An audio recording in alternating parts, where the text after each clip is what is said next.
സർക്കാരിനെ പ്രതിസന്ധിയിലാക്കിയിരിക്കുന്ന വിവാദങ്ങൾക്കിടെ നിർണായക UDF യോഗം ഇന്ന് തിരുവനന്തപുരത്ത് ചേരും. ഒരു ദിവസം നീണ്ടു നിൽക്കുന്ന യോഗത്തിൽ സർക്കാർ അവസാന വർഷം പൂർത്തിയാക്കേണ്ട പരിപാടികൾക്ക് രൂപം നൽകും. വിവാദ വിഷയങ്ങളിൽ ഘടകകക്ഷികൾ എടുക്കുന്ന നിലപാടുകൾ യോഗത്തെ നിർണായകമാക്കുന്നു.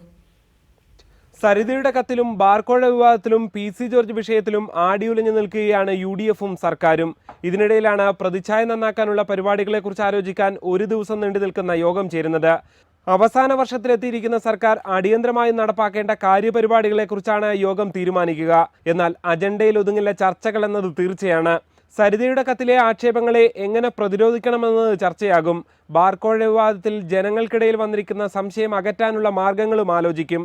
ഇരു വിഷയങ്ങളിലും മൂർച്ചയേറിയ ആരോപണ പ്രത്യാരോപണങ്ങളാൽ യോഗം കലുഷിതമാകുമെന്ന് ഉറപ്പാണ്. ജോർജിനെ മുന്നണിയിൽ നിലനിർത്തി പ്രശ്നം പരിഹരിക്കണമെന്ന നിർദ്ദേശവും ഉയർന്നേക്കും. സെക്യുലർ എന്ന ആവശ്യം അംഗീകരിക്കണമെന്നതാകും മാണിക്കുമേലുള്ള സമ്മർദ്ദം. പാർട്ടിയിൽ നിന്നും പുറത്താക്കണമെന്ന ജോർജിന്റെ ആവശ്യം പരിഗണിക്കണമെന്നും മാണിയോട് സമ്മർദ്ദം ചെലുത്തിയേക്കും.